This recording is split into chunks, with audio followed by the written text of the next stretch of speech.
Voilà, avant de blesser quelqu'un, mets-toi d'abord à sa place. Qui dit mieux?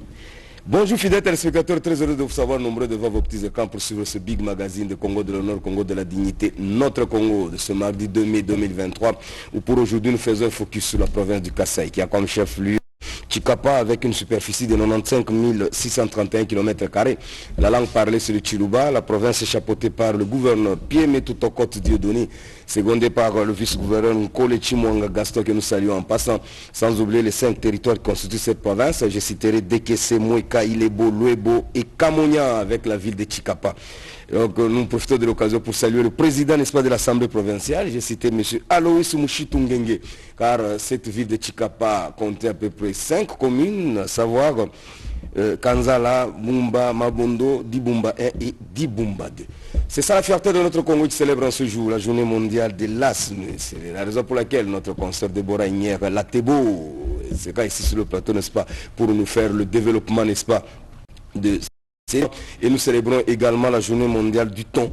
Et Gloria Momat Kalenda sera également ici sur le plateau pour nous en dire un peu plus. Mais pour aujourd'hui, je partage ce plateau avec ma consoeur de tous les temps de tous les jours. Elle a eu à disparaître, elle a fait l'Europe, elle est revenue. La disparition totale, mais aujourd'hui elle a jugé bon de venir être à mes côtés. Elle, c'est Gisèle Okoselodi à qui j'ai dit bonjour Gisèle. Bonjour Daniel. En tout cas, c'est un plaisir de partager, n'est-ce pas, d'être avec toi sur un même plateau. Mais permets-moi quand même de commencer par t'apprécier. Hein. Tu es bien coiffé et bien habillé. Mais je fais un effort. Toi, tu es en rouge. Là. Quelle représente la couleur rouge? Ben, j'aime la couleur rouge parce que ça me va bien. Ça te va bien. Voilà. C'est ma couleur préférée. Même au niveau des rouges, elle aime. Beaucoup, parmi ceux qui me connaissent, m'appellent Madame le Rouge. Ah, ok. Bon, Madame le Rouge, ça va? Je vais très bien, Daniel. Et j'en profite. Comment va ta jumelle? Maintenant, elle va mieux. Puisqu'elle a connu un accident. Oui. Mais là, je peux dire merci à Dieu, puisqu'elle va mieux, elle est hors du danger. Okay. Alors, je salue également tous ceux qui nous ont toujours été fidèles, nos téléspectateurs. Eh bien, ma prière ce matin est que la paix de l'Éternel qui surpasse toute intelligence comble vos cœurs et vos pensées. Daniel a dit tout à l'heure que j'ai disparu. Non, j'en suis là. Voyager, c'est découvrir aussi. Parfois, il faut aller à l'extérieur, voir ce que font les autres. Eh bien, j'étais en mission de service avec le ministre de l'Agriculture qui aujourd'hui est devenu ministre de l'EPM, de l'entrepreneuriat, petites et moyennes entreprises. Excellence Byriane Nzinga Désiré, que je salue d'ailleurs en passant.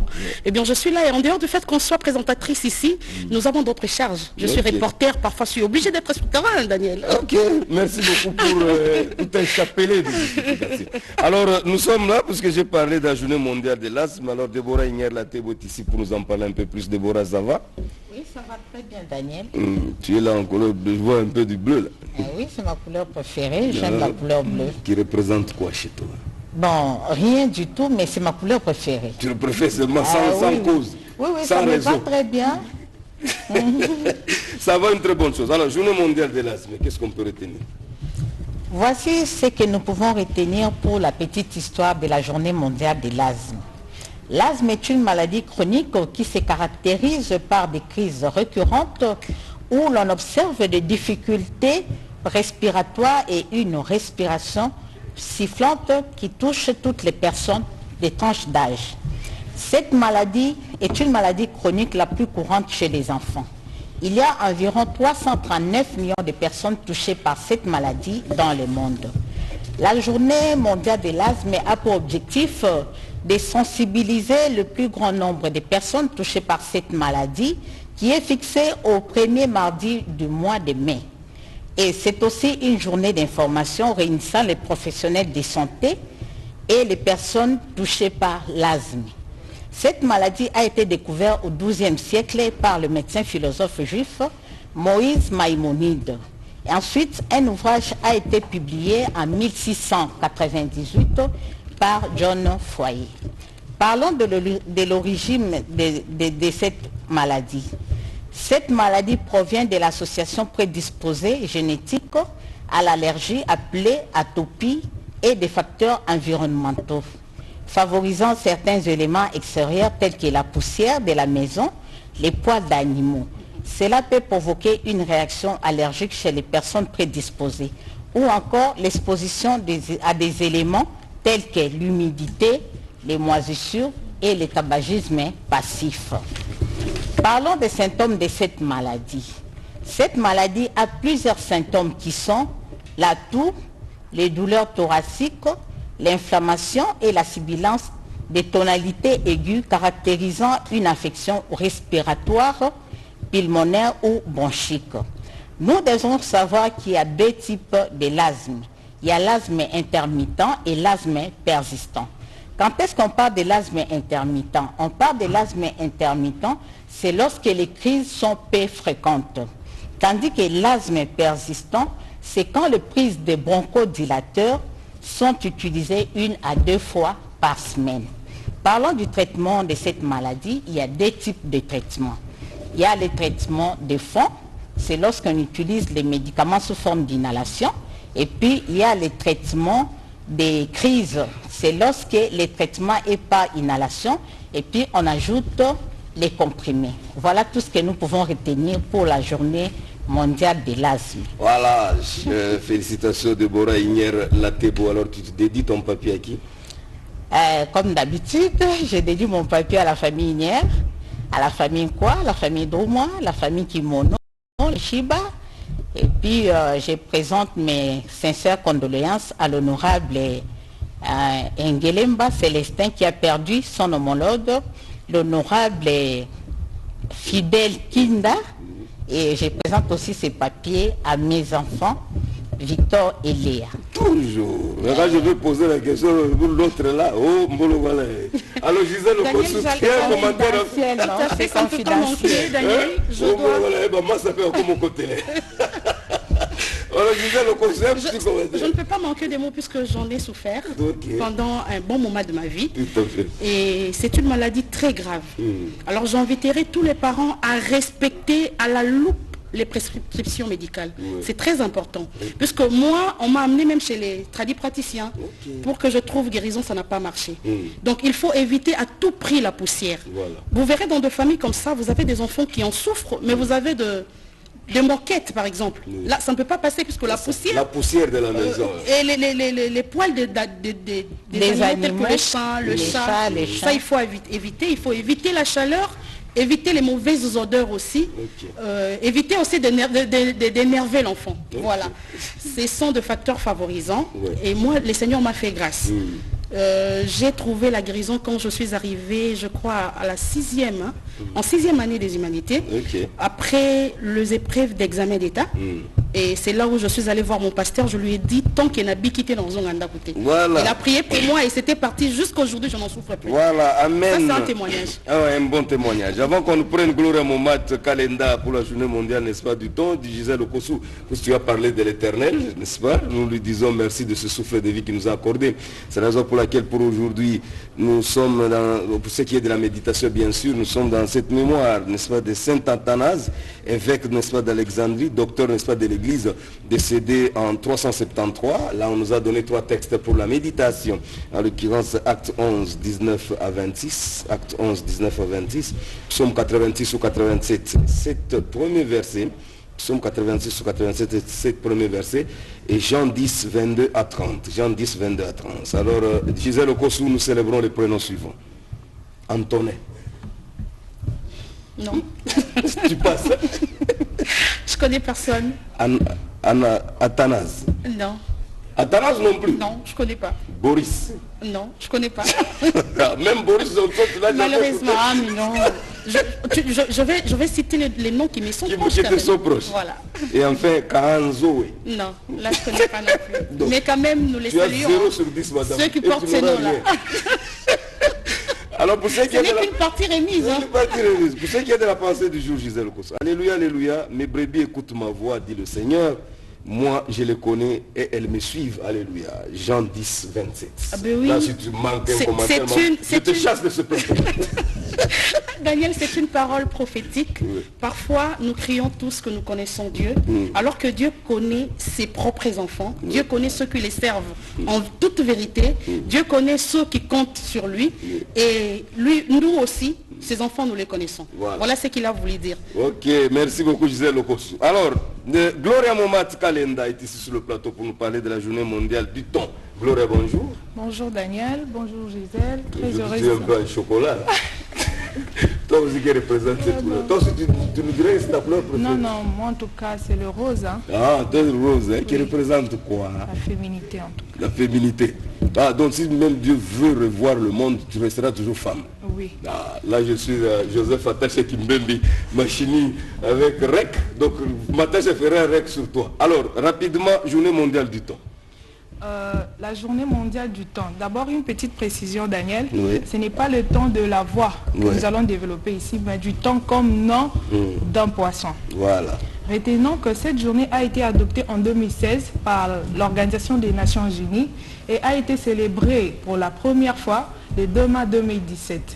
Son objectif est de sensibiliser le public sur l'importance d'une gestion durable des stocks de ces poissons extrêmement consommés dans le monde entier. Il existe différentes espèces de thons, à savoir les thons rouges, les thons blancs, les thons obèses, les thons jaunes. Il y en a au moins 15 espèces. Et certains ont une durée de vie allant jusqu'à 40 ans. Les premiers producteurs mondiaux des thons sont, je sais que là Daniel va se retrouver, l'Indonésie avec une production de 476 000 tonnes. Et suivi du Japon avec une production annuelle de 463 tonnes. En Afrique, la Côte d'Ivoire est le premier pays d'exportation du thon avec un tarif annuel de plus de 200 000 tonnes. Retenons aussi que c'est un poisson qui est d'une excellente source de protéines, qui joue un rôle essentiel dans la formation des enzymes digestives, des hormones et aide à réparer et à maintenir les tissus tels que la peau et les os. Il est riche aussi en vitamine D et en phosphore, des éléments qui contribuent à maintenir une ossature normale.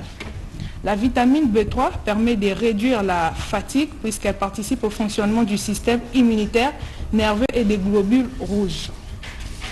Il a beaucoup de bienfaits ces poissons, mais il n'est pas tout rose, car la pollution des océans a un impact direct sur notre santé. Toutes les ordures que nous déversons dans les eaux sont consommées par ces poissons. Cela fait une raison de plus de réduire de manière urgente cette pollution des mers et océans.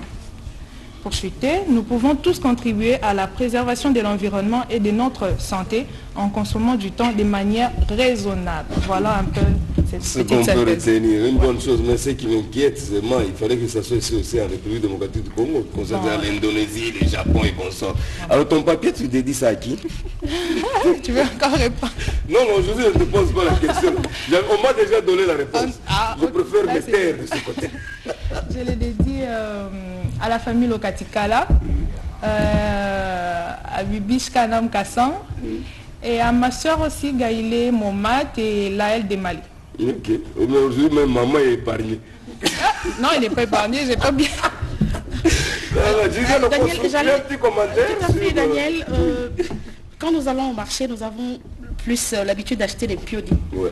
Nous en sommes habitués alors qu'il y a toute une variété. Donc ça nous permet un peu de varier ce que nous mangeons. Et c'est très bien pour notre santé. Ça se mange avec tout, hein, avec la chikwang, avec le banane plantain. On peut fumer, on peut griller. Et vraiment ça sent un goût délicieux. Mais ce qui est paradoxal. Bien qu'on n'en trouve pas chez nous, mais je crois que nous en avons quand même dans nos différents marchés. C'est ce que j'ai voulu te poser comme question. Ce qui est paradoxal, parce que tu as donné un exemple d'un piodi. Alors qu'ici, tout près, ici à Kinkole, on a l'habitude de pêcher. Mais vous trouvez que les poissons qu'on pêche ici sur place coûtent cher parce que c'est qui sont apportés. C'est dû à quoi, maman?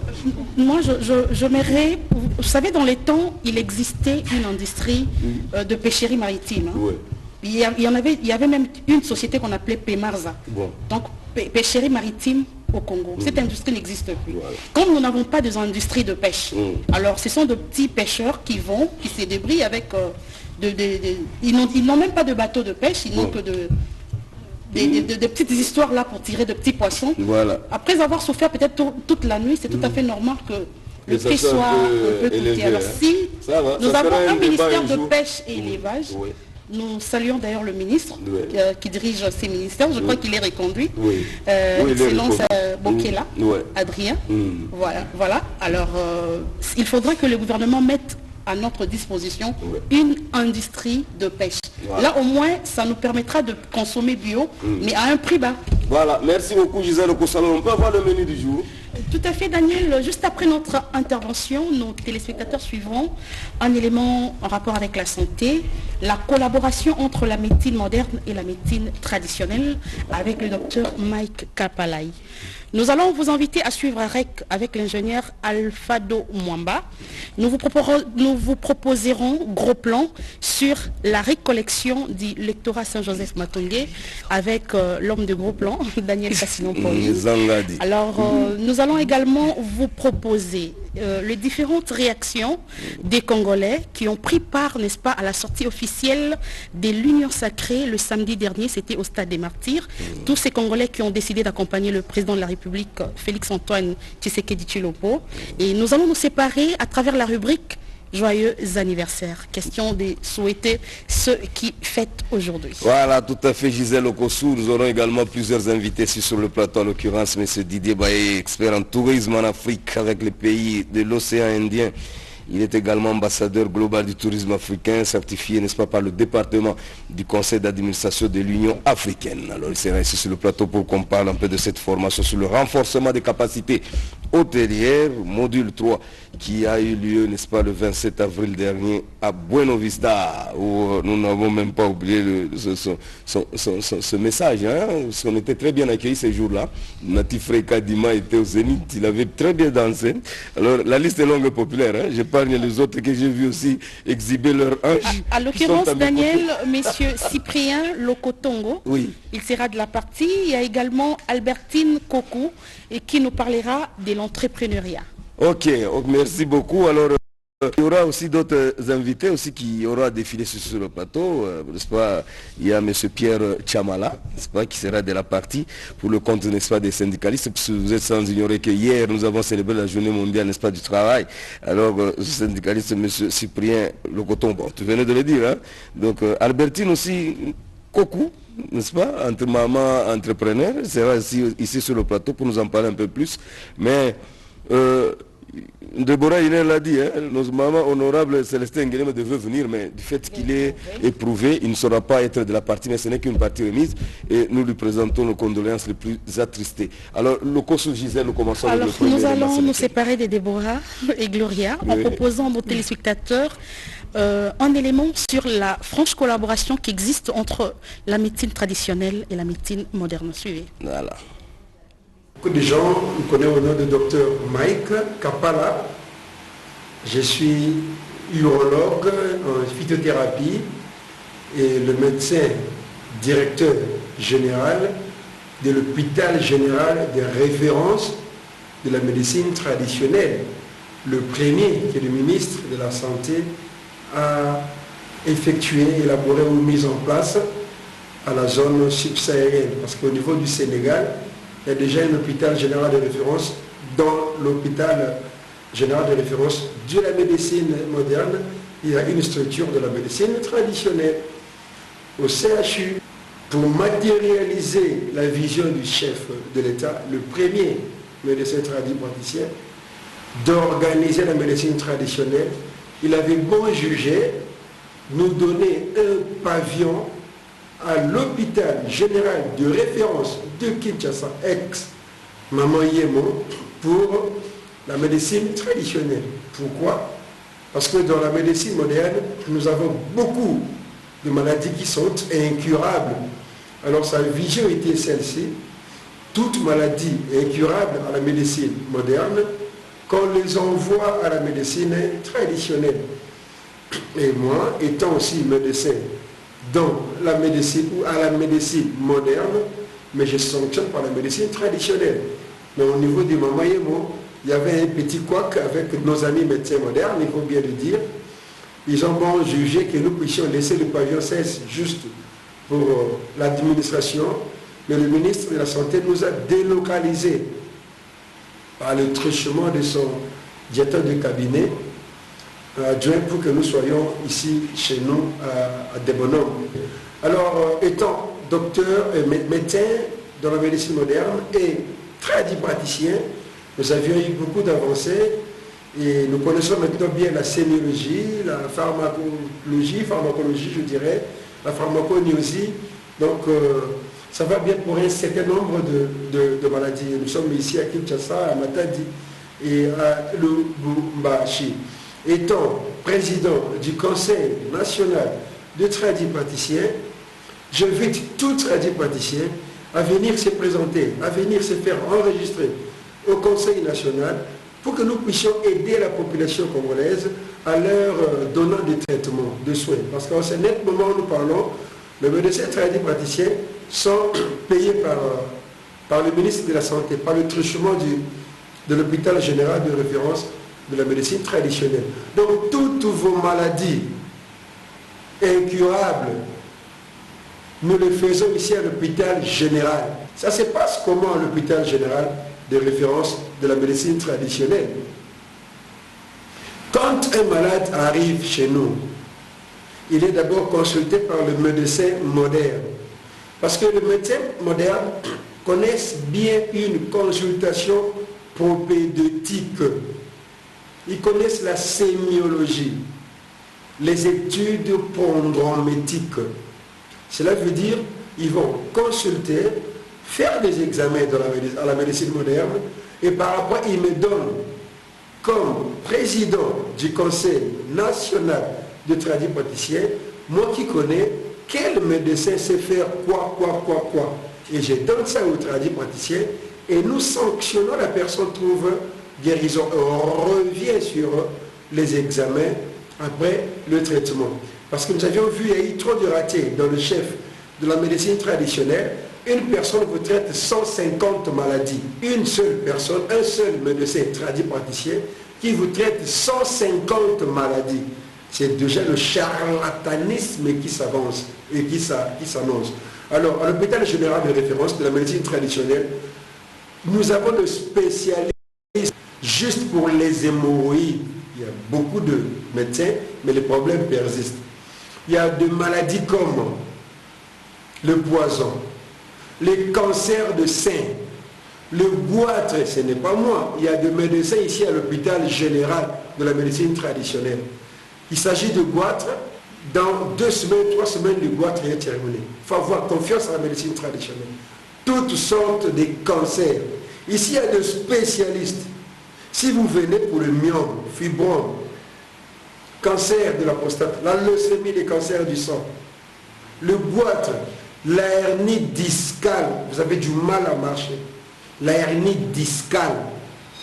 Il y a Papa Innocent qui le fait ici avec docteur Bobona. Ils sont là, ils vous font ça sans opération. Donc vous qui êtes médecin moderne, si vous avez des maladies que vous avez du mal à sanctionner, envoyez à l'hôpital général de référence de la médecine traditionnelle. Mais moi-même, j'appelle aussi le tradipraticien. Venez vous travailler à l'hôpital général de référence de la médecine traditionnelle. Ne nous amenez pas beaucoup de maladies, une seule maladie que vous connaissez bien faire. C'est ici que vous allez trouver des gens. J'ai appelé beaucoup de tradipraticiens. Le ministre nous a donné des locaux. Nous avons des salles d'hospitalisation. Nous avons des bureaux qui sont vides. Ne faites pas de bruit à la télévision. Venez travailler. Je me suis spécialisé en maladie de la prostate. Tous vos blocages d'urine. La prostate, au départ, c'est quoi? Ce n'est pas une maladie. C'est un organe qui loge chez l'homme. Il n'y a aucun médicament dans toutes les pharmacies contre la prostate. Et il n'y a que l'opération qui coûte 4 000 $. Les gens meurent toujours. J'arrive à le traiter sans opération. Mais il faut venir avant pour la prostate. Parce que avant que ça bloque des urines, ça fait passer des signes. Si vous voyez un seul de ces signes, il faut venir voir le Dr Mike. Sinon, ça va vous bloquer des urines, on vous mettra la sonde. Alors, chers amis, comment sauras-tu que tu es déjà sujet prostatique? Tu vas remarquer, tu vas pisser beaucoup, 2 ou 3 fois la nuit. On appelle ça la miction fréquente. C'est pas bon. Il faut appeler, il faut venir voir le docteur Mike. Si vous voyez les urines ne vont plus loin, c'est pas bon. Tu as besoin d'uriner, mais tu remarques que tes urines ne vont plus loin. C'est pas bon. Ça accuse que les urines vont vous bloquer, on va vous mettre à la sonde. Il y a des fois, vous avez besoin d'uriner, vous allez vous pisser, vous terminez, vous rentrez, vous sentez comme s'il y a un petit besoin. Restant qui vous demande d'aller encore uriner, c'est pas bon. Et il y a des fois, tu as besoin d'uriner, tu as un petit retard où ça vous presse, ou bien il y a la mixture par égorgement, ça sort goutte à goutte. Et pour le jeune, il y a un chevauchement mixo-coïtique. Et le chevauchement mixo-devétique veut dire, tu es en train de faire le sexe, tu as besoin d'uriner, c'est pas bon. Tu es avec maman, tu as besoin d'uriner, c'est pas bon. Tu veux pisser, il faut que tu défèques encore, tu fasses tes selles, c'est pas bon. Donc tous vos problèmes urinaires, ça il faut venir voir Dr Mike. Il faut venir à l'hôpital général de référence de la médecine traditionnelle. Il y a un docteur qui s'appelle Kit, qui a déjà quitté le Bumbashi pour Kinshasa ici, pour travailler à l'hôpital général de référence à Kinshasa pour le problème de cœur, pour tous vos problèmes de cœur, sans opération. Ici à l'hôpital général de référence, où tous vos problèmes de santé, vous venez, il y a 2 médecins. Pour le goitre, il y a 3 médecins pour vous traiter les goitres, sans opération. Pour le myome fibrome, il y a docteur Didier, il y a docteur Lambert, qui sont là pour vous. Ils sont 10 juste pour le myome fibrome, sans opération. Donc, tous vos problèmes de santé, si c'est la prostate, c'est moi qui le fais sans opération. Et le cancer de la prostate. Toute autre maladie, ce n'est pas moi.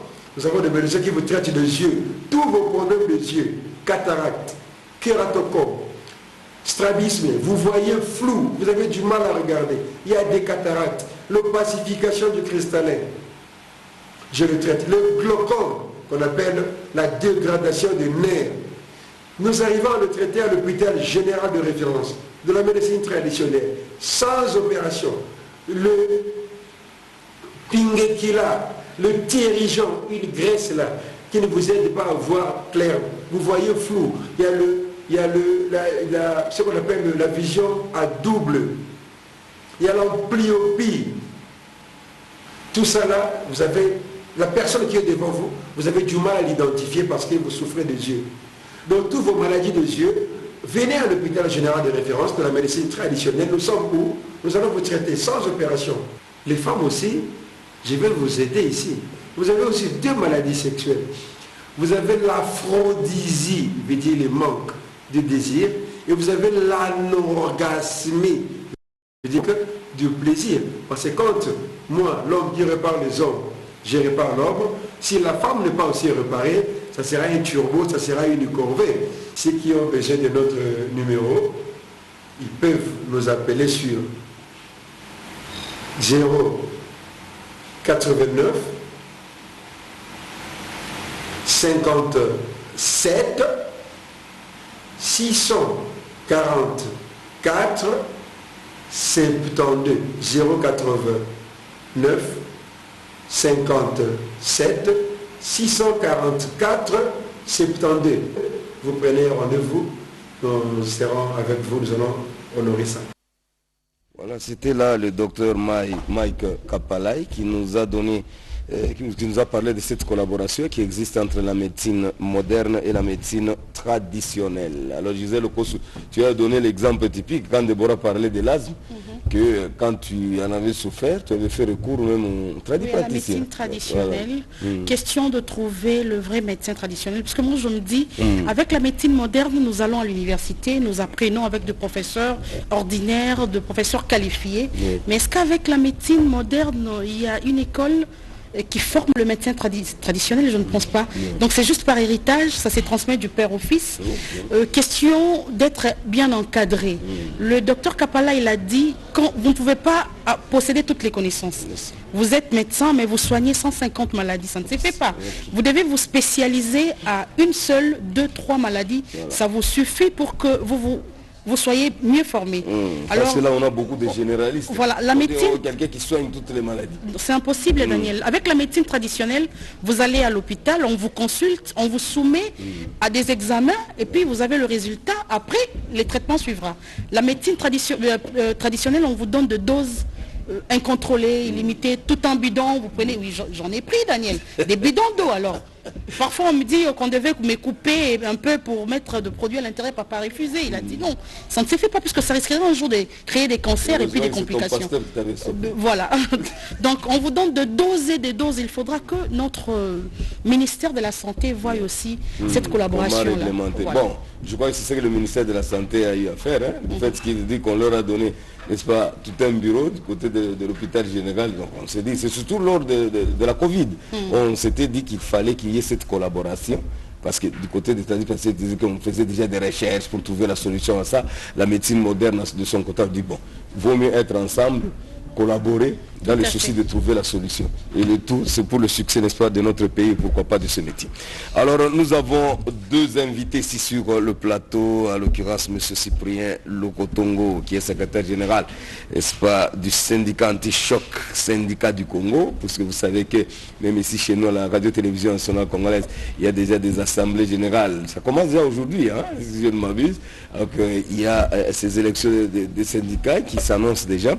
Alors, nous avons ici sur le plateau syndicaliste qui pourra quand même nous parler quand même de ce métier, comment ça s'organise. Monsieur Cyprien, bonjour. Bonjour. Voilà, vous avez vu Madame Gisèle. Bonjour, Monsieur Cyprien. J'ai vu Madame Gisèle. Okay. Avec Monsieur Cyprien, nous allons parler, n'est-ce pas, comme je l'ai dit, donc son intervention à rapport, n'est-ce pas, du syndicalisme ici en République démocratique du Congo. Alors nous aurons à recevoir également ici sur le plateau Madame Albertine Kokou, qui est, n'est-ce pas, coach en développement intégral et également dans l'autonomisation, n'est-ce pas, féminine. Elle est également évangéliste, hein, écrivaine, tout ça. Bref, une femme entrepreneur. Alors elle est ici aussi sur le plateau pour nous parler quand même de l'entrepreneuriat, n'est-ce pas, et ses activités qu'elle cesse d'organiser chaque fois. Bonjour Madame Albertine. Bonjour monsieur. Vous allez bien? Je vais bien, merci. Vous avez vu cette belle dame qui est à vos côtés? Oui, je vais bien. Bonjour madame. Merci. Elle s'appelle Gisèle Okosu Elodie. Voilà, ok, bon. Monsieur Cyprien, nous commençons avec vous. Le syndicalisme. Comment d'abord vous vous organisez dans votre secteur? Parce qu'il y a des fois des accusations qui frisent de partout. Parce que vous êtes là, vous êtes entre l'employeur, n'est-ce pas, les travailleurs. Non, les syndicats ont bouffé l'argent auprès de l'employeur. Il y a des fois les travailleurs qui se soulèvent contre vous. Des fois vous supportez même des insultes. Donc comment d'abord, vous vous organisez comment pour vous en sortir lorsque vous vous retrouvez dans de telles conditions? Mais merci pour la question. Avant de s'organiser, il faudrait d'abord savoir c'est quoi le syndicalisme. Ouais. Et le syndicalisme, c'est tout simplement... Nous parlez, allez-y, soyez calme, le micro fait son travail. Oui, la défense des internes corporations. Oui. Donc vous êtes... Voilà. Vous êtes un corps bien déterminé dans une entreprise et que ce corps-là, le syndicat est représenté par ses collègues et est censé de défendre leurs intérêts vis-à-vis de l'employeur. Donc c'est ça le syndicalisme, de manière laconique. C'est ça la définition. Avec une définition brève et compréhensible. Et les intérêts de l'employeur sont défendus par qui? Bien entendu, l'employeur est le représentant d'une entreprise. Ses intérêts sont censés être protégés par tout le corps qui, lui, va pouvoir diriger. Donc, le syndicaliste se situe au milieu et de l'employeur et de ses collègues employés. Alors, comment vous arrivez à faire votre travail sur terrain? Bien entendu, lorsque vous représentez ce corps que vous êtes, vos coéquipiers, bien entendu, vous allez pouvoir vous orienter par rapport à l'air désidérata. Et donc, savoir comment s'y prendre vis-à-vis de préserver ses intérêts. Daniel vous a posé une très belle question tout à l'heure. Parfois, il y a chevauchement entre syndicats et employeurs. Qu'est-ce qui vous divise?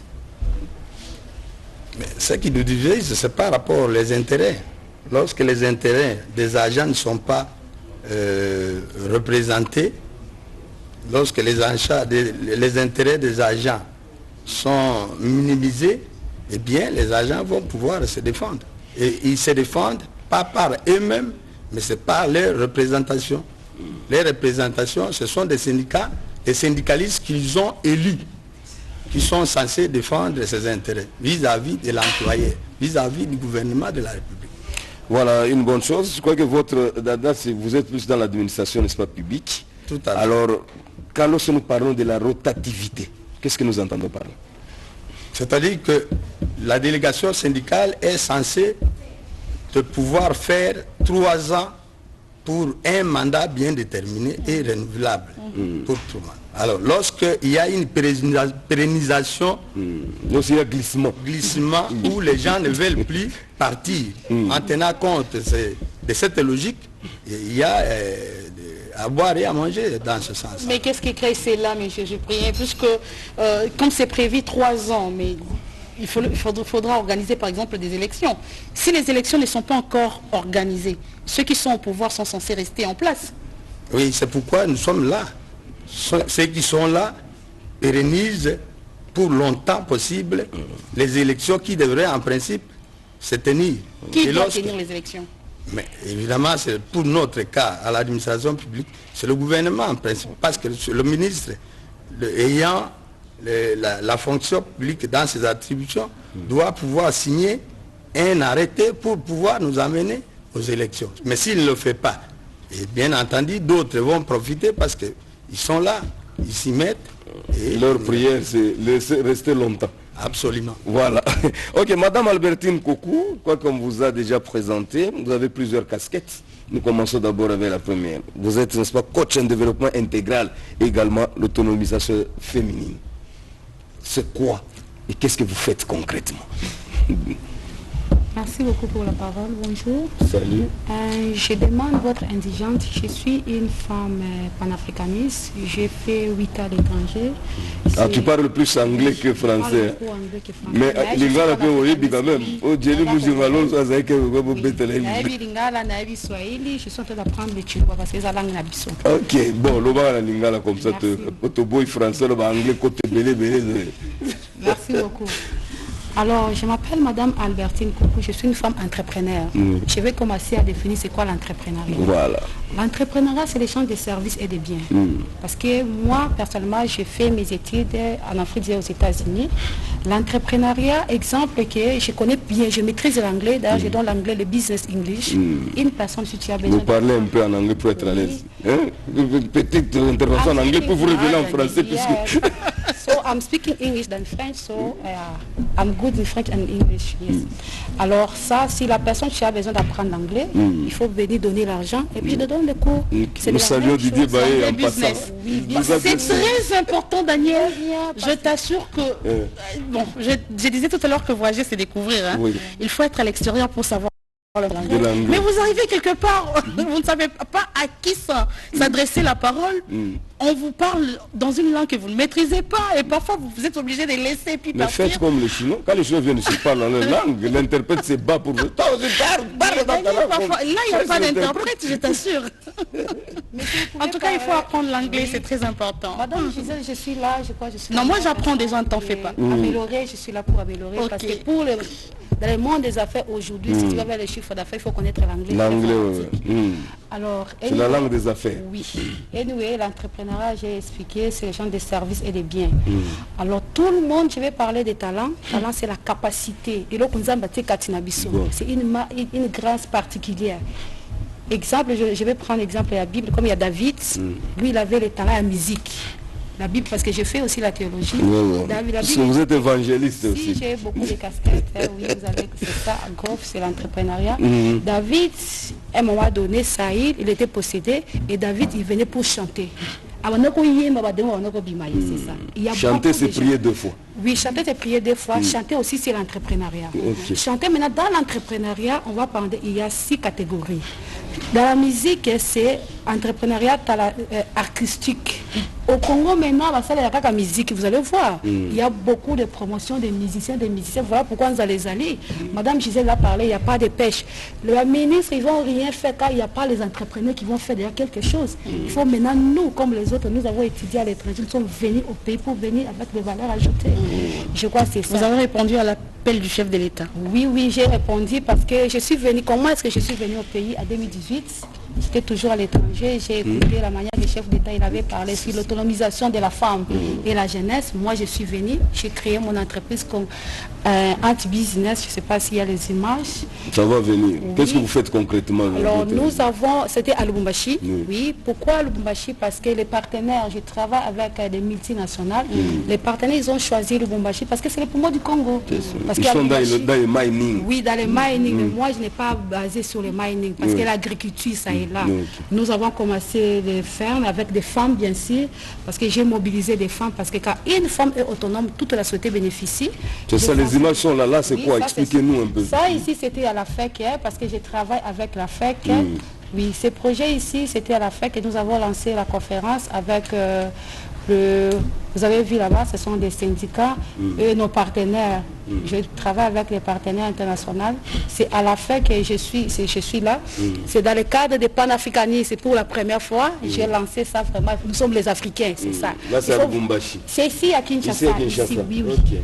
Ça, c'est moi déjà, les activités que j'ai fait. Je suis coach. C'est quoi coach? C'est la personne.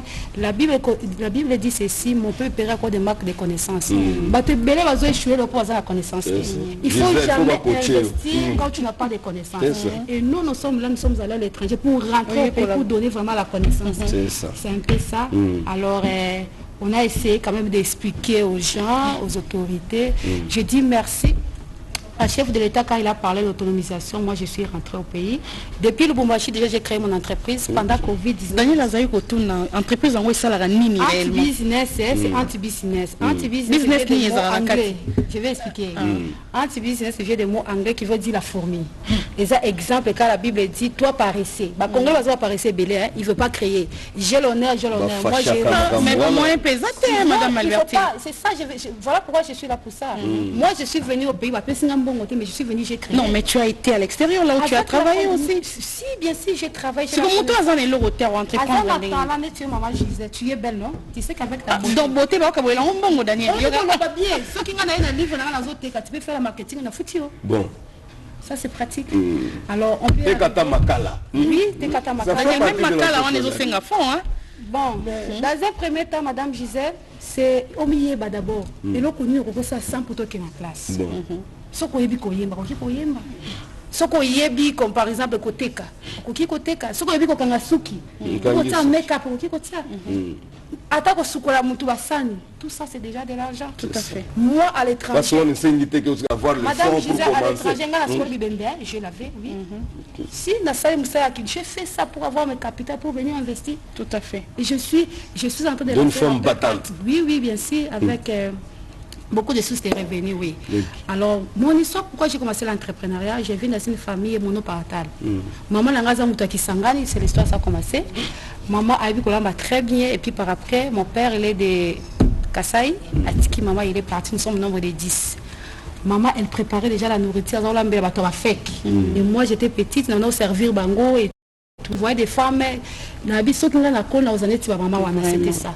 Parce que ma mère n'a pas si ma mère n'a pas étudié à Tanguité, mais moi j'ai voulu travailler. Maman n'a pas Tanguité, il faut n'attendre. Maman qui muscate, il faut n'attendre. Par la grâce de Dieu, la discipline n'a Tanguité qui au-delà. Et aujourd'hui, je suis la première femme que j'ai enregistré mon entreprise aux États-Unis, à UK, avec la marque autorégulation. Là où il y a et les blancs et les noirs, dans 54 pays, je suis ambassadrice. Alors, j'ai parlé sur l'entrepreneuriat, ce sont les champs de services et de biens. Il y a le temps là, le potentiel que Dieu il y a 6. Comme moi, je parle de l'entrepreneuriat, vous allez voir, c'est l'esprit de la créativité. Il faut créer. Il ne faut pas demander. Il y a beaucoup de j'ai l'honneur, j'ai l'honneur. Oh non, tout ça, c'est le gouvernement. Non, il faut demander qu'est-ce que moi, je peux faire pour le gouvernement. Et ça, on a bien ça, 6, autant de créativité. 1, ils ont créativité, 2, ils ont acoustique, 3, ils ont conventionnel, 4, ils ont innovation. Oui. Ils ont un domaine. Alors, l'entrepreneuriat, ils ont un domaine de créativité, ils ont stratégie.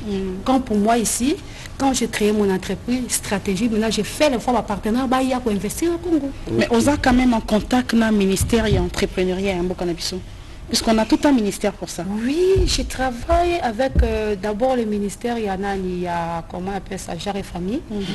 Je suis en ordre avec tous les documents, c'est ça. Là aussi, je lance déjà les appels aux gens, NAFEC, parce que NAFEC, déjà, les syndicats, les femmes entrepreneurs.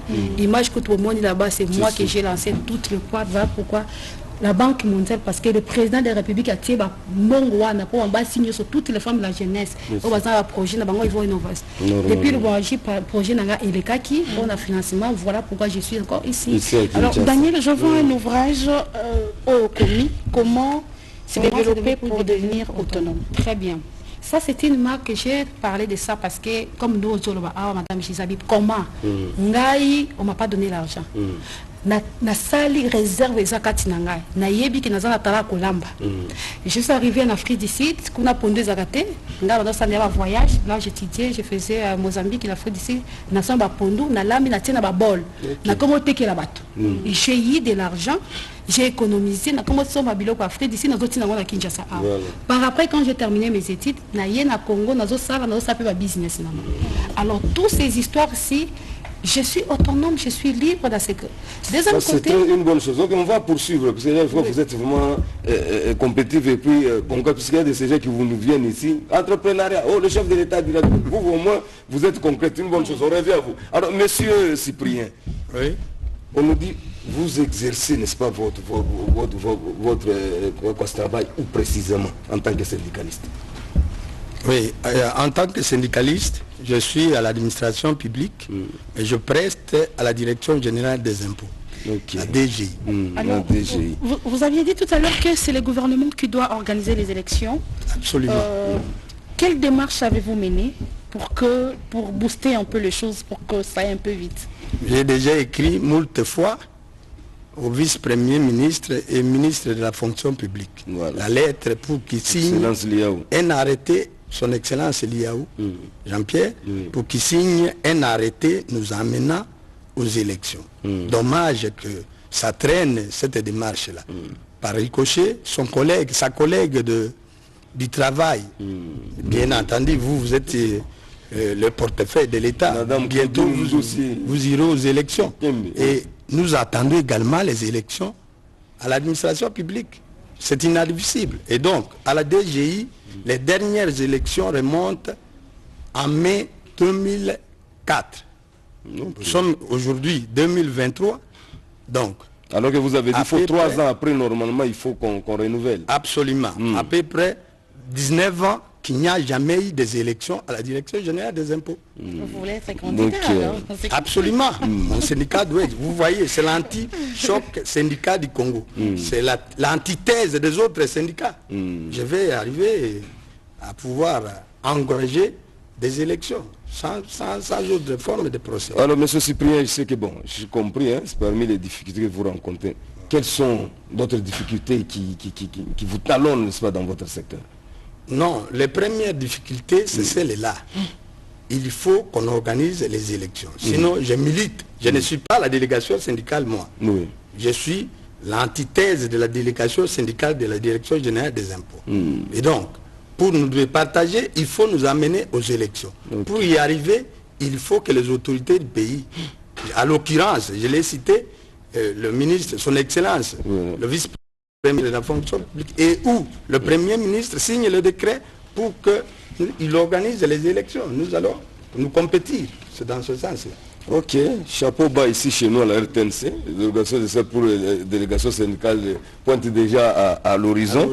Donc ça fait vraiment du bien. Alors, Gisèle Okossou, je crois que Madame Albertine a très bien expliqué, elle est pragmatique, n'est-ce pas? Puisque Gisèle Okossou, je sais qu'elle est dans la cellule de communication du ministère de l'Entrepreneuriat. Tout à fait, c'est pourquoi je l'ai posé la question tout à l'heure. Petite et moyenne entreprise, c'est pourquoi tu as posé cette question. Madame m'a dit que vous êtes en train de tout faire pour réunir quand même tous les documents possibles.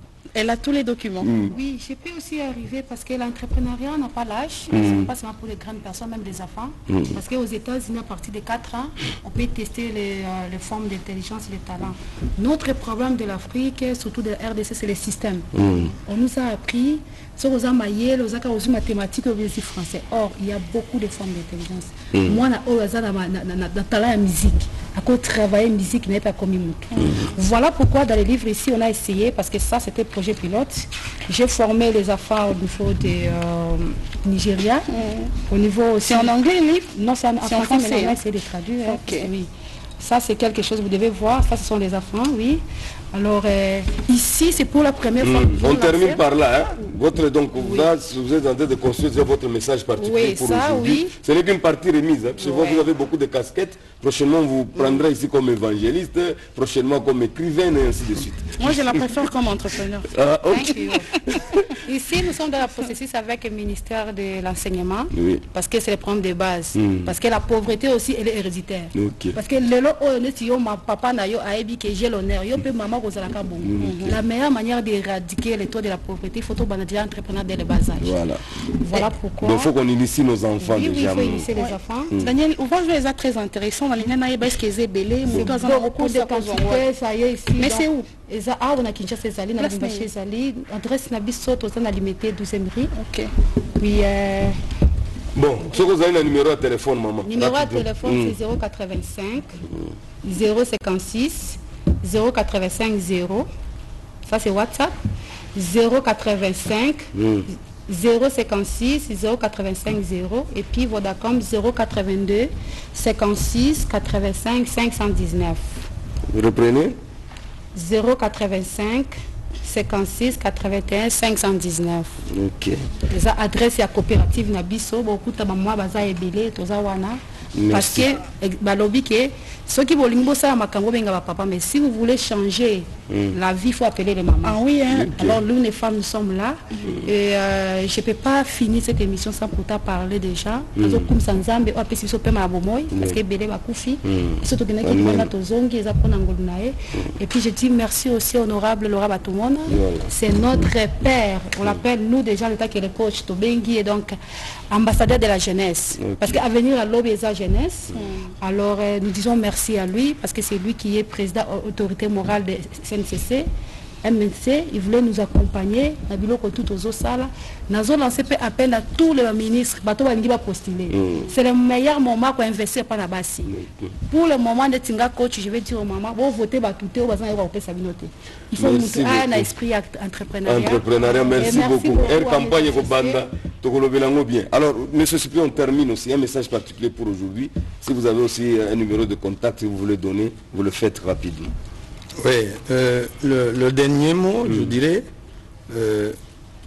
une adresse pathétique aux excellences pour pouvoir signer l'arrêté pour nous amener aux élections. Donc, le numéro de téléphone, c'est 089 19 11 806. Ok. Merci beaucoup. 089 19 11 806. Voilà, merci beaucoup, fidèles téléspectateurs. Nous avons reçu pour vous, monsieur Cyprien Lokotongo, secrétaire général, n'est-ce pas, du syndicat Anti-Choc, n'est-ce pas, syndicat du Congo, et également madame Albertine Koukou, femme entrepreneur avec plusieurs casquettes. Et vous avez suivi comment elle est pragmatique dans tout ce qu'elle a à faire dans sa vie. Voilà, elle réussit tout simplement parce qu'elle est femme battante. Tout à fait, Daniel. Parce que tu passes ton temps là-bas, de coin des rues, tu es en train de chercher les hommes. Non, non, travaille. C'est ça une bonne chose.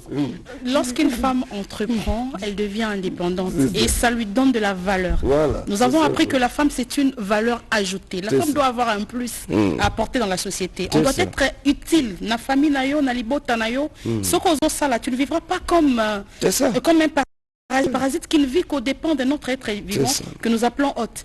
Alors ce qu'on vu qu'on a autonome, ou qu'on a indépendante, aux moins celui qu'on entreprendre, aux moins pas même des endroits où on ne voyait pas des. Aujourd'hui vous les trouvez. Donc, même les hommes qui veulent se marier, moi c'est ça la c'est ça le problème. Daniel. Oui. Tu veux te marier, tu fais quoi? Voilà. C'est ça le problème. Moi c'est alors on à terre la pongi. Alors le cours nous leur disons au revoir en proposant. Voilà, nous allons.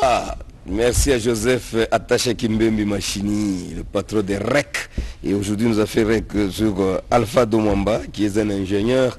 Gisèle Okosu, tu as suivi des différentes questions que l'ingénieur a répondu. Moi aussi, je te posais la question. S'il t'est arrivé que tu pousses, que Dieu puisse changer le monde et qu'il t'ait demandé d'être, n'est-ce pas, femme ou homme? Non, femme. Pourquoi? Daniel, là, même quand je dors, je dois être une femme. Ah, toi, tu n'aimes pas les hommes? Non. Je dois être une femme. J'aime les hommes. Mais je ne peux pas devenir un homme. Jamais, pour rien au monde. Alors, on lui a aussi posé la question, c'était revient. Si tu devenais président de la République aujourd'hui, quelle ordonnance que tu prendras en premier? Je t'ai dit en coulisses. Je n'aimerais pas le dire en public. En plus, je t'ai dit. Vraiment, je réserve, franchement. Tu te réserves. Alors, eh bien, j'ai aimé la dernière question. Oui.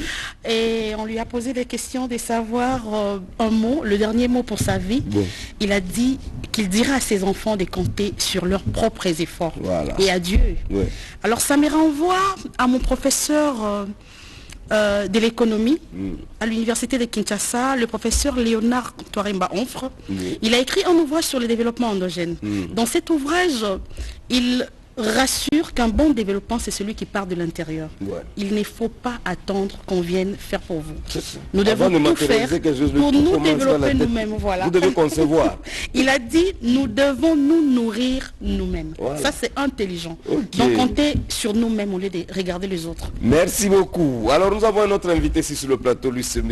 Didier Baye, expert en tourisme en Afrique avec les pays de l'océan Indien. Il est également ambassadeur global du tourisme africain, certifié, n'est-ce pas, par le département du conseil d'administration de l'Union africaine. Avec lui, nous allons parler de cette formation sur le renforcement des capacités hôtelières, module 3, qui a eu lieu le 27 avril dernier, là, à Buena Vista. Nous étions accueillis comme des princes. Monsieur Didier Baye, bonjour. Bonjour Daniel. Vous allez bien? Très bien, merci. Vous avez vu Madame Gisèle? Ah oui, je le vis autrefois à la télé, mais souvent pas, quand je suis ici. Elle est contente aussi de vous voir aussi ici sur le plateau. Vous allez bien? Très bien, merci. Comment se passe votre séjour ici? Ça se passe très bien. Il n'y a pas vous n'êtes pas stressé, j'espère? Il n'y a pas de meilleur. Et surtout que Jenny Mozinga fait bien son travail. Hein. Ah ouais. Elle est en permanence. Pas du tout. Des fois, elle est là. Elle est comme moi, elle disparaît aussi. Oui. Oh là là, c'est pas gentil, Didier. Voilà, alors, monsieur Didier, donc il y a cette formation de renforcement des capacités. Oui. Lorsque nous parlons de module 3, donc c'est-à-dire il y a eu premier module, deuxième et le troisième module. Alors rapidement, quelle était la particularité de ce module 3? Voilà, la particularité de ces troisième modules était d'approfondir la connaissance et ramener les professionnalismes à un autre niveau. Parce que on est dans une industrie qui change beaucoup, qui est trop complexe et puis qui doit s'adapter facilement car quand on parle d'hôtellerie, donc il n'y a pas de limite en termes de genre de clientèle. C'est-à-dire qu'il n'y a pas que la clientèle congolaise, il y a également la clientèle étrangère. Donc c'est assez important. Hôtellerie, tourisme, voilà. L'hôtellerie fait partie du tourisme, c'est juste une branche du tourisme. Alors les personnels, c'est assez important que les personnels soient à la page avec le développement du côté hôtellerie. En sorte que même s'il y a des étrangers ou des visiteurs, des touristes étrangers qui arrivent dans les pays, ils ne se sentent pas dépaysés, qu'ils puissent pas, généralement on se distingue dans la négativité, où les gens diront, bon on est en RDC, c'est la RDC, hein, vous faut comprendre. Donc on doit pérenniser dans le mal, et pourtant ce n'est pas ça. Et pourtant, vous allez voir que pour d'autres secteurs, par exemple, c'est pas comme ça. Lorsqu'il y a des nouvelles voitures qui sortent, du coup, vous allez trouver ces véhicules en RDC. Donc, mais en termes de services également, on doit faire la même chose. Lorsque les services changent, la façon de faire les choses, d'accueillir les clients, de préparer la chambre, d'apprêter, par exemple, les personnels ont été beaucoup surpris d'apprendre, par exemple, ils sont dans les domaines, mais ils étaient vraiment surpris d'apprendre, c'est quoi ça, la préparation des nuits pour la chambre. Ils savent qu'elle a préparé, arrangé, faire les ménages tels qu'on voit. Venez vous arranger pendant la journée, tout. Ils ne savaient pas qu'il y a également la préparation des nuits. Que la chambre soit occupée ou pas. Mais si les clients, par exemple, les clients qui viennent tard la nuit, la chambre ne doit pas se présenter de la même manière qu'un client qui vient à 14h par exemple. Il y a la différence. Et lorsque ça s'est fait, si c'est un client qui voyage fréquemment, du coup il va comprendre que l'hôtel ou les personnels sont à la page avec l'industrie. Voilà ce qui consistait les modules. Qu'est-ce qui est pris en compte dans ces temps, pour la préparation la nuit par exemple? Qu'est-ce qu'on tient plus en compte? Voilà, ce qui se passe pour la préparation des chambres la nuit, c'est beaucoup plus... Il y a un terme qu'on appelle même en français, parce que j'ai vu, c'est accepté, ten down. Donc on va dire qu'on va faire les ten down dans la chambre. C'est là qu'on consiste à en anglais. Oui. En français, il n'y a pas une explication. Ah non, c'est ten down. Même les francophones acceptent. C'est-à-dire quoi alors? C'est-à-dire la préparation des nuits. C'est-à-dire, voilà, un raccourci de nuit pour la chambre. C'est-à-dire que les clients qui viennent, il n'a pas à faire trop d'exercices dans la chambre. Ce qui s'est passé, qu'on enlève tout ce qui n'est pas important pour dormir dans la chambre, généralement sur les lits. Par exemple, on enlève des coussins. Vous savez qu'il y a des coussins de décor, pas des oreillers. Et là, c'est qu'on soit à l'image. C'est vous-même qui étiez à la commande. Oui, j'étais moi-même à la commande. Vous voyez ici. C'est ce qui fait la différence. On ne doit pas juste avoir trop de connaissances et ne pas savoir la pratique. Donc, on doit avoir les deux. Voilà. Il faut lier l'utile à l'agréable, la théorie et la pratique. Voilà, c'est ça. Pour répondre à votre question, donc par exemple, enlever les coussins qui ne sont pas des oreillers, mais dont on met sur les lits comme décoration. On enlève ça et puis on plie une partie de couette, couverture ou drap.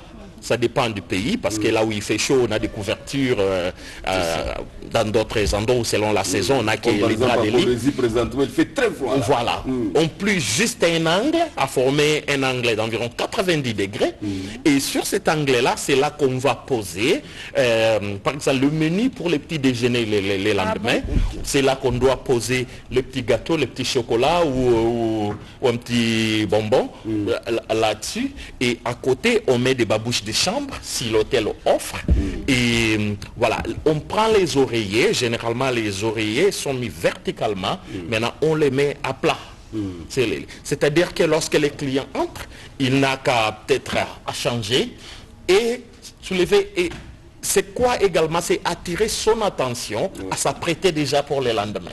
Il n'a pas commencé à enlever les coussins qui ont plusieurs coussins qu'on met sur les lits qu'on ne va pas utiliser, peut-être jeter par terre. Tout ça, ça attire la clientèle. Tout ça, ça attire la clientèle. Voilà ce qu'on appelle la préparation des chambres de nuit. Et on ferme des rideaux. On ferme des rideaux, on éteint. La lumière. Mais pas complètement. Voilà. On laisse les abat-jours, les lumières sur les abat-jours. Une lumière assez... On peut aussi le faire dans nos maisons. Hein. Il n'y a pas seulement que dans des chambres. Ça vous fera beaucoup de bien. Mais pour les faire, il faut savoir. Voilà. Mais on a déjà appris, hein. Je vais tenter déjà ce soir. Quand on ne connaît pas, on apprend. Quand on ne connaît pas, on apprend. Et voilà, il faut apprendre. Quand on apprend, vous pouvez pratiquer, vous pouvez les faire pour vous-même. Et c'est ce qu'on encourage toujours, parce que ça crée également un environnement assez bien, sobre, et également pour la propriété. On veut tous être dans cet environnement qui est bien, qui se présente très bien. Puisque surtout les femmes, beaucoup de femmes dorment dans un désordre terrible, organisé. Elle arrive avec son sac, elle dépose sur le lit, les babouches à côté, la lumière reste ouverte. Et ça dérange un peu les sommeils. Voilà, quand il y a un adage du Nigeria, ils disent que de la manière, vous allez dormir de la manière où vous avez apprêté ou arrangé votre lit. C'est-à-dire que si le lit est bien arrangé, vous allez bien dormir. Si le lit n'est pas bien arrangé, vous n'aurez pas un bon sommeil. Donc voilà. Alors, M. Didier, je crois pour cette formation, quels sont les différents sujets que vous avez eu à développer? C'était pendant combien de jours? La formation a pris 3 journées complètes. Et chaque journée avait tout un module à développer et un module de formation. Et la première journée, nous avions parlé nous avions parlé, lorsque les modules de première journée arrivent, la deuxième journée, nous avions parlé des plannings événementiels, et la troisième journée, nous avons parlé des classifications d'hôtels, parce que classification d'hôtels, on a 3, à partir d'une étoile à 5 étoiles, et même si on parlait des 7 étoiles, je les ai expliqué pourquoi 7 étoiles, et où est-ce que ça existait, pourquoi, par exemple. Et les premiers jours, nous avions plus parlé du service à la clientèle. Service client qui est service ménage avancé. Voilà. Les premiers jours, le service ménage avancé. Et où les personnels ont découvert que bon, voilà ce qui... Même il y a un certain ordre assez effectif de nettoyer et de faire la chambre. Par exemple, lorsque les services de chambre arrivent, on ne fait pas n'importe comment, on ne commence pas n'importe où. Il y a un certain ordre à suivre qui reste très efficace et puis ça prend moins de temps en suivant cet ordre-là. Donc voilà, ce ne sont pas les choses qu'on va tout développer ici, mais voilà, la première journée on a parlé de ça. Ménage avancé. Deuxième journée, nous avons parlé des planning événementiels. Pourquoi planning événementiel à l'hôtel? Parce que l'événement ou la partie événementielle dans l'hôtellerie, c'est également un grand contributeur des recettes dans ces domaines. Et nous avions rappelé que dans le monde entier, l'événementiel fait entrer environ 670 milliards d'euros. Qu'est l'événementiel? Et si les gens se demandent l'événementiel c'est quoi, je vais par exemple lier le jet de la francophonie au tourisme. Donc ça devient le tourisme événementiel qui doit être intégré correctement et proprement pour que ça puisse constituer non seulement que les athlètes viennent.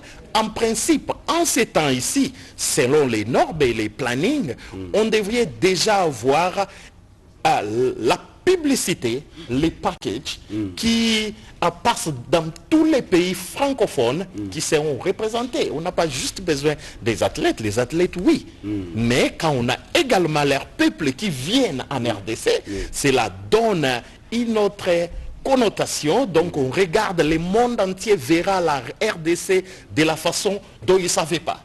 Et dans l'entretemps, cela va constituer également de grandes recettes pour la RDC.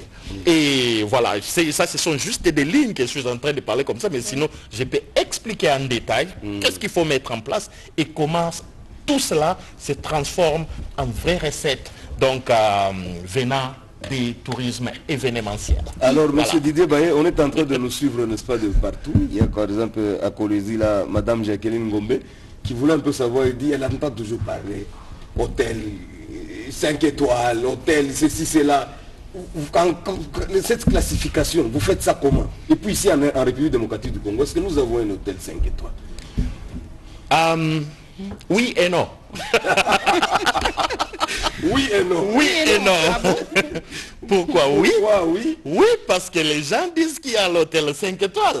Bon, oui, j'accepte. Bon, oui, il y en a. Si on accepte d'appeler ça 5 étoiles, selon cette ville, j'accepte. Et non, parce que selon les normes, moi, je ne vois pas d'hôtel 5 étoiles.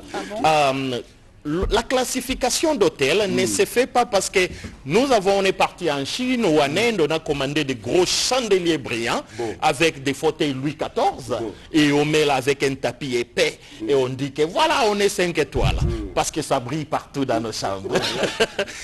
Ce n'est pas ça, l'hôtel 5 étoiles. L'hôtel 5 étoiles qui dit aux clients, quand vous demandez d'autres choses, on vous dit que malheureusement ça on ne peut pas. L'hôtel 5 étoiles, la qualification, parmi les critères, la qualification de l'hôtel 5 étoiles, voilà, c'est la satisfaction ultime des clients. C'est pas en rapport avec les nombres d'étages. Non. Voilà, on m'apprendrait apparemment qu'à Kinshasa, on dit que lorsque c'est 5 niveaux, 5 niveaux, c'est 5 étoiles. Alors les hôtels qui ont plus de 5 niveaux, alors, parce que j'ai connu quand même des hôtels ici avec plus de 5 niveaux, ils sont amenés à combien d'étoiles? Non, ça n'a rien à voir avec les niveaux. L'hôtel peut avoir 5 niveaux et être une seule étoile. Voilà, on parle des services qui doivent être disponibles 24 heures sur 24. On doit avoir les téléphones à la salle de bain. Vous voyez, on doit avoir les docteurs sur place. Ça, ce sont les normes. Si vous voulez, voilà, je peux vous donner les détails, mais allez voir les rapports, les classifications selon l'Organisation mondiale du tourisme. Dans la classification d'hôtels, vous allez voir ça. Et bien sûr qu'on parle des fournitures ou des meubles de haute qualité. Et ça fait partie. On parle également de la vue. Quand vous êtes à l'hôtel, là, qu'est-ce que vous voyez? La vue. Voilà, et cela compte également beaucoup. On parle de l'art culinaire. La cuisine, les repas va être exceptionnellement à différents d'autres hôtels. Donc, ce sont des critères à votre arrivée, la façon dont vous êtes accueillis, comment c'est présente. Et puis, on parle également de chambres spacieuses. On ne peut pas dire 5 étoiles dans un truc de 9 mètres carrés. Voilà, on dit que 5 étoiles parce que ça brille, on met des lumières partout, ça brille. Voilà, par exemple, c'est ça les conditions de 5 étoiles. En plus, on n'est pas 5 étoiles pour toujours. Ah bon? Non. On peut basculer? Oui, on peut basculer. On peut basculer, ça doit normalement se faire. On peut aussi quitter des 3 à 5 étoiles? On peut quitter des 3 à 5 étoiles. Ils vendent des critères. C'est pourquoi, hors de l'Afrique ou quand même dans les pays avancés avec le tourisme, on ne se déclare pas. On est 5 étoiles, on est 4 étoiles, on est 3 étoiles. Vous devez, premièrement, l'établissement doit connaître quels sont les critères. Par après, ils doivent travailler à réunir ces conditions-là. Et après avoir réuni ces conditions-là, ils doivent loger la demande pour que les inspecteurs viennent inspecter. Et actuellement, voilà, actuellement pour l'hôtel, juste une parenthèse, rapidement qu'on parlait des 5 étoiles, il y a environ 260 points à voir et à observer dans un hôtel pour classifier que ce soit un 5 étoiles. 260. Prochainement, quand on va vous recevoir, on va les énumérer. Voilà, on va les énumérer. Tous les 2 heures de notre Congo. C'est quand même exagéré. C'est quand même exagéré. Non, c'est pas exagéré. C'est trop exigeant aussi quand même. Mais non, à l'école... C'est pour laisser les pays africains derrière. Mais qui a dit qu'ils doivent rester derrière? Pourquoi ils ne doivent pas accomplir ces tâches-là? Réaliser ces points-là. Pourquoi c'est impossible? Merci beaucoup, M. Didier Baye. C'est comme à l'école, Daniel, je sais que là on doit chiter. Mais tout le monde étudiait, mais il y a des gens, par rapport à leur pourcentage à l'école, ils obtenaient des bourses. Pas tout le monde. Merci beaucoup, M. Didier Baye. Comme d'habitude, comme à l'accoutumée, on termine toujours par un message particulier en anglais. Pour que vous soyez à l'aise. C'est nos amis qui nous suivent à partir de l'Afrique du Sud qui vous aiment très bien. Et dans d'autres pays anglophones. Et même la diaspora, peut-être ils viennent, les étrangers, pardon, qui sont en RDC et qui comprennent encore beaucoup plus l'anglais que la langue française. What we're saying on today's program, we're talking about the level of service in hotel industry in the Democratic Republic of Congo. We've received a lot of complaints of visitors complaining that the service in the DRC is not good, yet the cost is very high. It's not affordable. It's not possible for everyone to have a decent service in a decent hotel.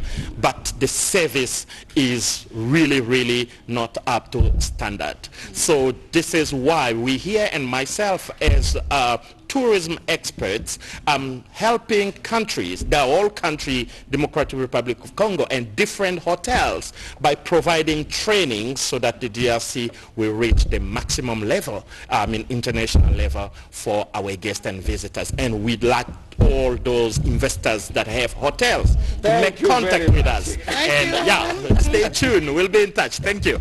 Ok, merci beaucoup. Gisèle, le costume, tu veux parler comme lui, il faut avoir une patate chaude dans ta bouche.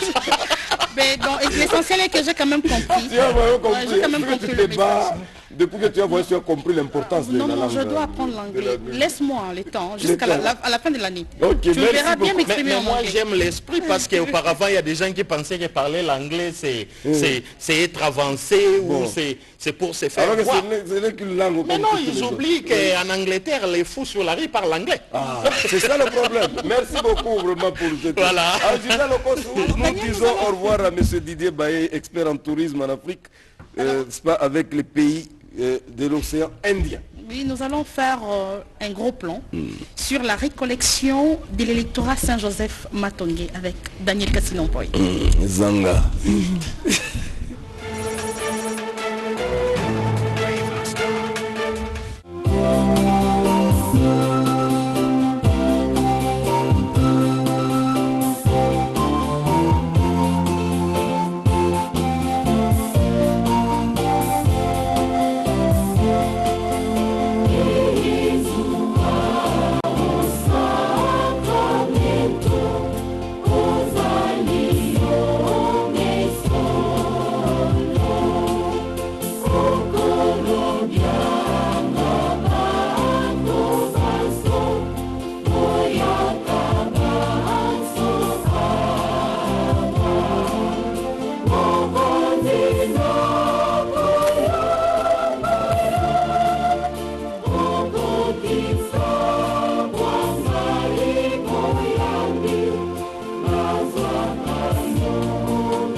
Bon, je suis M. l'abbé Calixte Mvutu, prêtre de l'archidiocèse de Kinshasa et vicaire à la paroisse Saint-Joseph ici à Matongé, Kalam. Le thème que je viens de développer est sur la foi. Et nous avons bien choisi les dimanches parce qu'aujourd'hui, c'est le dimanche de la miséricorde divine et l'évangile, c'est l'évangile de Saint Thomas. Thomas qui a douté, Thomas qui a dit « Je dois voir le Seigneur dans ses marques de résurrection ».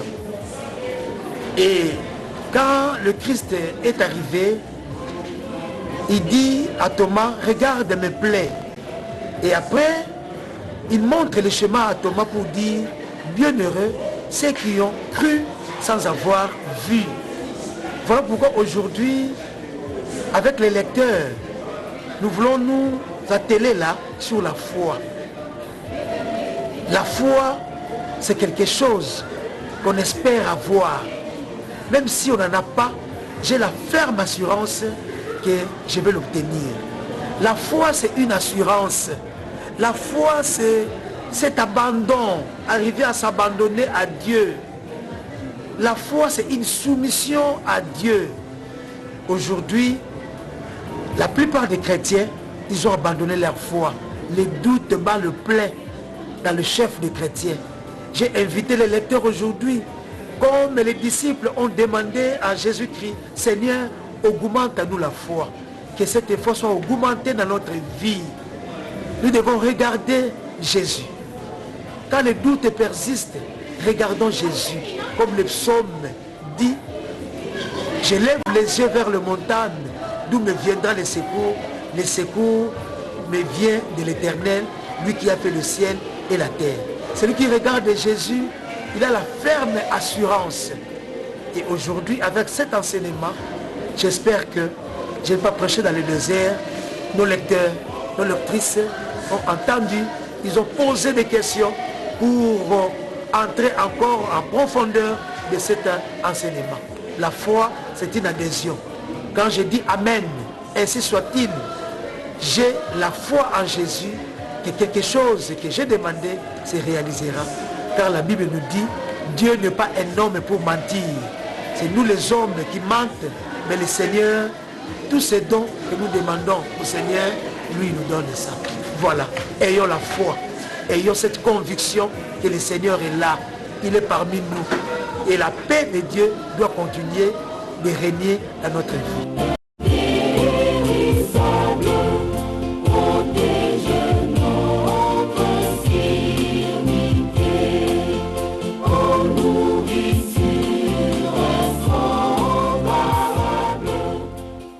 Je suis un ancien lecteur de la paroisse Saint-Joseph.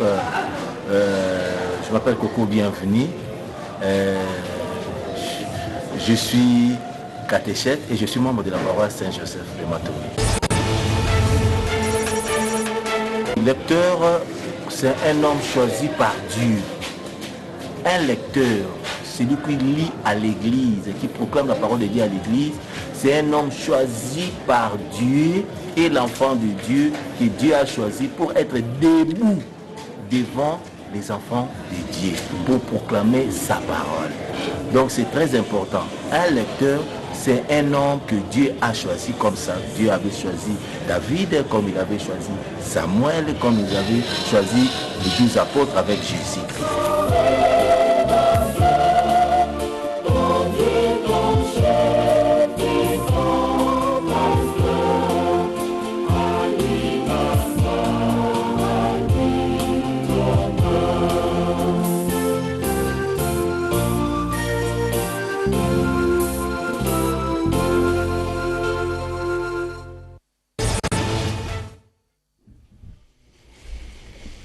Voilà, c'était la récollection à Saint-Joseph-Matongé, c'est pas pour le compte du lectorat. C'était passé un certain dimanche 16 avril, n'est-ce pas, 2023. Alors, Gisèle Okosu, je crois que toi, si tu parles aussi dans des récollections.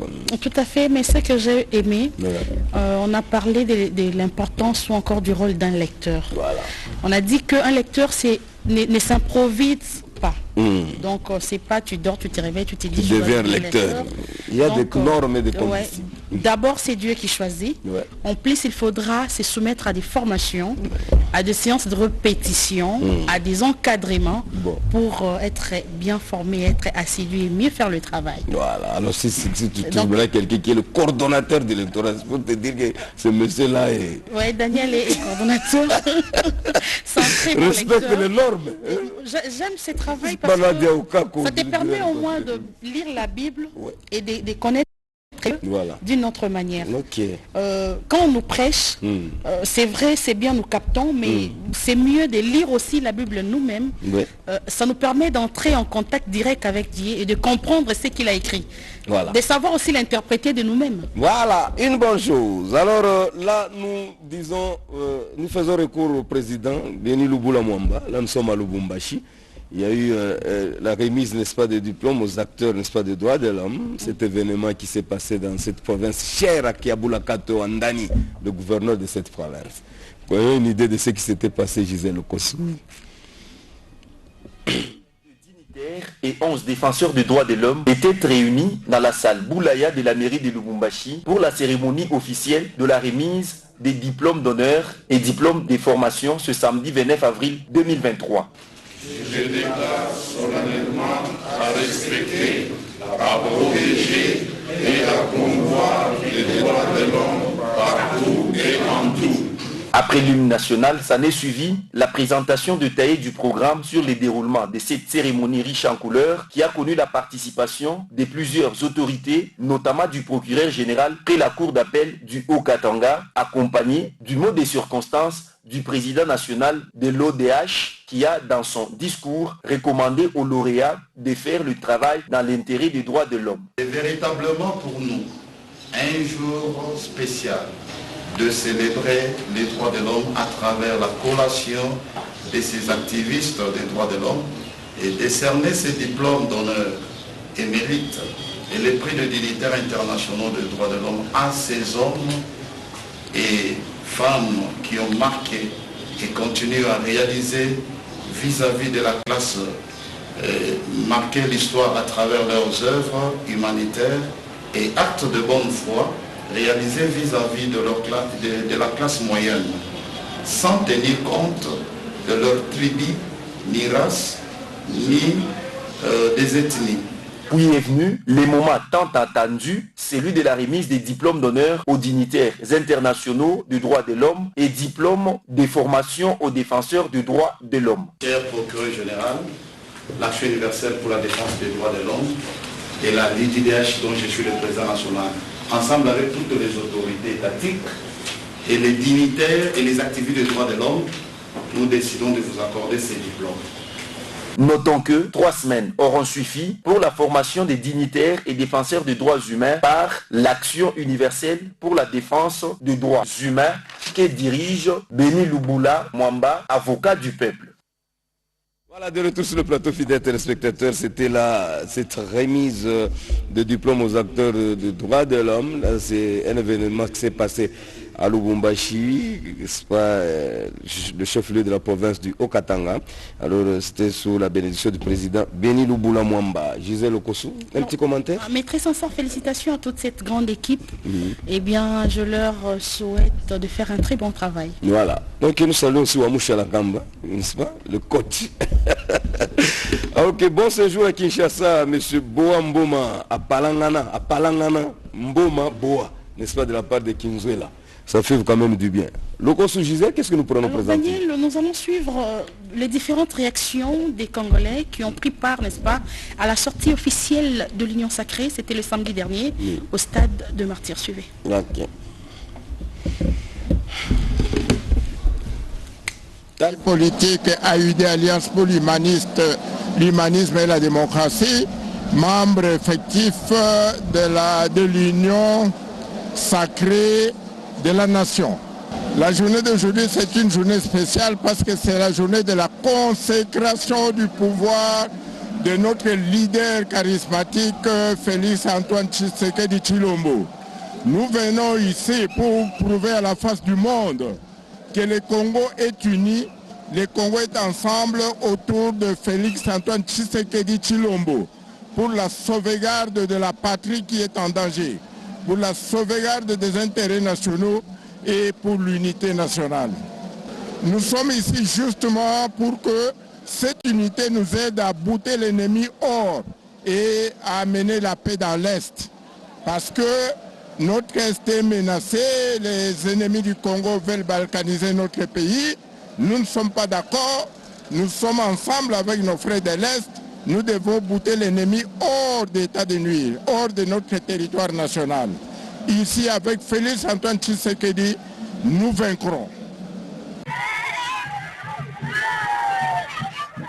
Ils étaient tôt le matin dans les rues de Kinshasa pour réveiller les Kinoises et Kinois à prendre d'assaut le stade des Martyrs et prendre part à la grande cérémonie de la sortie officielle de l'Union Sacrée de la Nation. La plateforme État des droits de Victor Bossokou était en première loge pour mobiliser activement.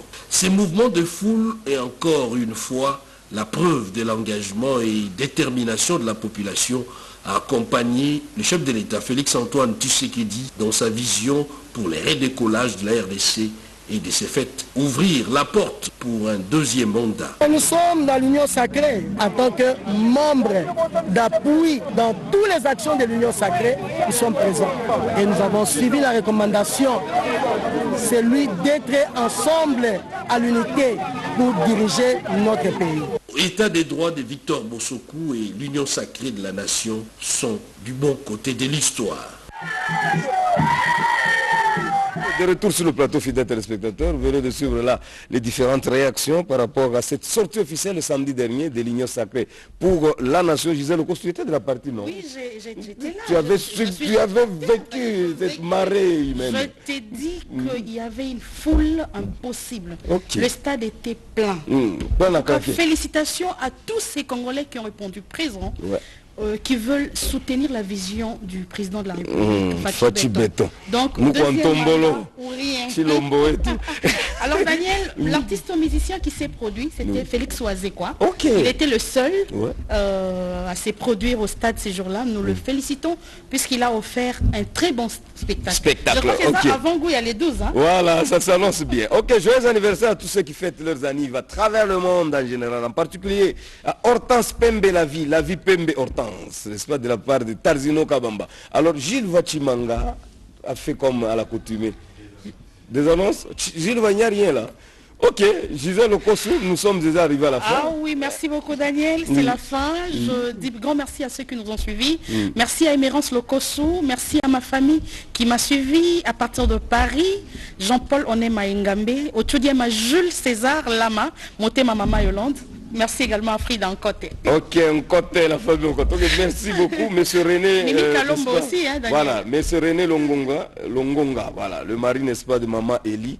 Donc, Yolande, on ne t'a pas aussi oublié. Fidèles téléspectateurs, nous sommes arrivés à la fin de cette émission. Si vous avez aimé, dites merci à tous nos héros dans l'ombre, chapeautés par Sylvain François Kalonji Panou, Ramada Pokimatuneli, Daniel Sabois et toute la grande équipe, n'est-ce pas, avec François Kapiamba Lukusa. Alors, du coup, notre Congo va se poursuivre le lundi prochain, comme à l'accoutumée. Mais pour aujourd'hui, nous vous laissons en bonne compagnie du programme de la radio-télévision nationale congolaise, la chaîne des grands événements. Au revoir.